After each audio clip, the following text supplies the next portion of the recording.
Oi, eu sou o Felipe. Vou fazer essa apresentação aqui com o Arthur e com o Fernando sobre a seleção dos materiais para o nosso objeto. Mas qual foi o objeto? O objeto foi esse controle de PS4. O contexto de uso dele é que ele vai ser usado para jogar videogames, normalmente por períodos estendidos de tempo. O perfil dos usuários, do usuário e condições. O perfil pode ser qualquer pessoa que consiga jogar videogame, mas e as condições? Durante o uso ele vai estar exposto a impactos, líquidos sendo principalmente suor da mão, mas talvez água ou algum outro líquido, e altas temperaturas por causa do calor que a mão exala.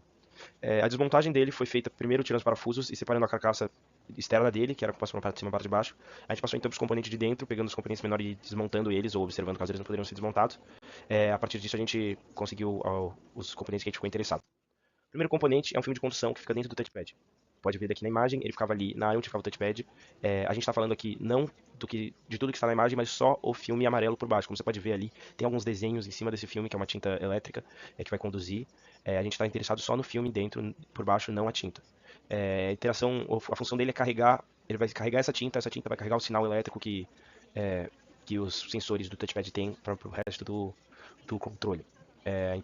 Por isso ele é importante aí para o nosso funcionamento. Passando então para as restrições e objetivos do nosso objeto, primeiro a gente colocou como restrição que ele deveria ser isolante elétrico. Para isso, porque como ele tem uma tinta condutida em cima dele, que vai estar conduzindo a eletricidade, se ele fosse semicondutor ou condutor, ele ia começar a conduzir parte da eletricidade que estava sendo passada pela tinta, que ia interferir no sinal e ia poder levar imprecisões do próprio objeto, quer dizer, do sinal, ou até mesmo que ele não seja transmitido, e aí ia perder a funcionalidade do touchpad. Suportar altas temperaturas. A gente botou o valor de resistividade elétrica para 10, a potência de 10 por metro, porque é um valor bom que a gente que ia definir ali e garantir que mesmo sob temperaturas altas, com alguma mudança aí na composição dele, ele ia continuar sendo isolante elétrico. Suportar altas temperaturas. Quando o controle está sob uso, você tem o próprio circuito do controle que vai estar emitindo calor e não só a mão também que vai estar emitindo calor. Para isso é importante que o filme não se torne líquido ou algo assim. Tipo, botou uma temperatura máxima de serviço acima de 80 graus Celsius. Superfície lisa, preciso que a superfície não tenha ali deformidades ou trincas na hora de você botar a tinta elétrica, senão não ia conduzir bem ou ia interferir na condução. Por último, a gente botou uma flexibilidade com módulo de elasticidade abaixo de 4, porque à medida que você vai apertando ali no touchpad, é preciso que o fio que está dentro do touchpad se conforme ali com a pressão, consiga se moldar junto com o touchpad sem trincar. Para isso a gente botou um módulo de Young abaixo de 4, que foi um valor que a Joyce falou que era bom, e porque ia dar a conformidade necessária. A gente botou em GPA, ali 4 GPA. Por último, minimizar a dilatação térmica como objetivo, porque o controle vai ser submetido a temperatura elevada, é necessário que o material dentro do touchpad não vá dilatar com a temperatura, o que poderia danificar a tinta condutiva e impedir que ele funcionasse. A partir com as restrições dadas e objetivos, foi plotado o gráfico no Granta usando o eixo X como limite de escoamento e o eixo Y como dilatação térmica. Vale ressaltar que o limite de escoamento é algo interessante para nós, já que o touchpad é uma peça que sempre tem constante pressão com base no uso do usuário. Então ele ter uma deformação elástica antes da deformação plástica é algo interessante. Com base nos objetivos, podemos afirmar que a nossa região de interesse é aquela na direita abaixo, já que ela consegue maximizar o limite de escoamento e minimizar a dilatação térmica. Dando zoom na nossa região de interesse e filtrando os materiais no Granta de resultado apenas pelos de menor dilatação térmica, chegamos nesses seguintes materiais. A partir dos 5 elementos selecionados por nós, foi feita aquela base de comparação do Granta, onde a gente começou olhando pelo limite de escoamento. E o PPT ganhou. Só que, como o filme é uma peça fina e não é muito estrutural, a gente acabou levando em conta o coeficiente de dilatação térmica e a injeção de polímero como métodos mais relevantes. Então, assim, a gente acabou ficando com o PP, já que ele é o único que tem uma injeção excelente. Então, como é uma peça que fica num local estreito e de difícil acesso e com uma moldagem difícil para ter uma superfície lisa, a injeção de polímero foi a nossa característica mais relevante. Para o componente 1, o material que foi selecionado pelo nosso grupo foi o PP, clarificado e não reforçado. Olhando a tabela, os pontos que pesaram a favor dele foram o preço, que é o mais baixo de todos os candidatos, entre 12 e 14 reais por quilo, e a densidade mais baixa, em torno de 900. Mecanicamente, ele é o mais modesto da lista, com módulo de Young e limite de escoamento abaixo dos concorrentes, reforçados com fibra de vidro. Mas ainda assim, ele atendia todas as restrições que a gente já tinha definido no modelo. Foi a combinação de custo, processabilidade e densidade que colocou ele no topo da nossa escolha. Comparando os dois lado a lado, nosso PP tem resistividade elétrica acima de 10 elevado a 10 1 centímetro, estabilidade dimensional na casa de 0,0038 por grau e suporta de menos 17 a 99 graus Celsius. O Katon, que é justamente o filme de polimida que a gente viu plotado no Granta, ele tem resistividade ainda maior, estabilidade de 0,002%, que é cerca de metade da dilatação do PP, e opera numa faixa muito mais extrema de menos 269 a mais 400 graus Celsius. Na prática, os dois atendem o uso básico, mas na diferença real aparece nas condições extremas de temperatura e estabilidade. Esse é o ponto que vale destacar, porque é onde está a comparação com o material real. Quando localizamos a polimida no próprio gráfico do Granta, ela aparece como PI Unfilled, que é a base do Capton. Ela está plotada dentro da nossa região de seleção, ali na faixa de yield strength mais alta. Ou seja, a polimida não foi eliminada pelo nosso processo, ela passou nas restrições assim como o PP. A diferença é que o PP foi selecionado por custo e processabilidade, enquanto a polimida seguiu como alternativa de alto desempenho dentro da mesma região. Isso mostra que nosso modelo estava coerente. O que faltou foi um critério que forçasse a separação entre os dois materiais. Bom, então por que o material teórico diferiu do real? A gente identificou 3 motivos. O primeiro é que a gente subestimou a temperatura operacional.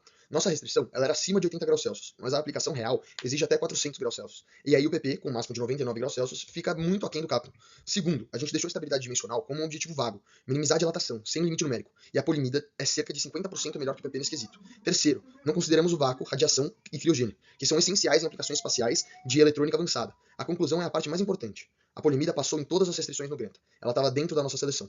O que separou o PP do material real foi a folga na restrição de temperatura e a falta de um limite numérico para dilatação, não uma restrição reprovada. O Kapton se justifica pelas propriedades extremas que não priorizamos no modelo teórico. Bom, agora eu voltei aqui para falar do componente 2, que é o nosso plástico direcionador de luz.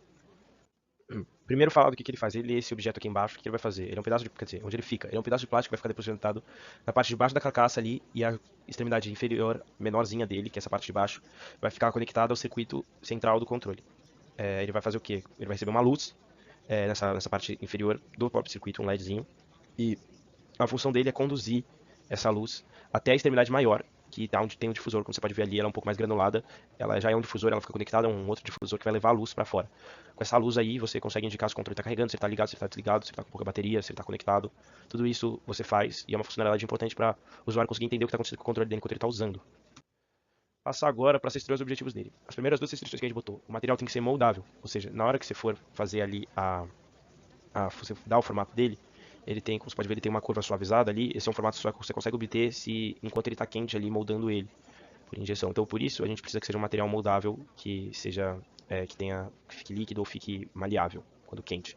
Por último, qualidade óptica. Isso também vem junto com transparência. No Granta você não tem opção de transparência, apenas opção de qualidade óptica. A gente selecionou essa que traz junto a transparência, porque o objeto tem que ser transparente para não difundir a luz que ele está tendo que conduzir.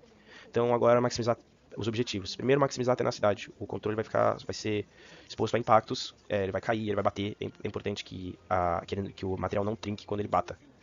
Depois, minimizar peso e a densidade. Ou seja, minimizar a densidade dele, porque a gente botou isso principalmente para evitar que a gente coloque um vidro ali, porque talvez a tenacidade já traga um pouco disso, mas botar um vidro pode deixar o controle muito pesado, o que é ruim.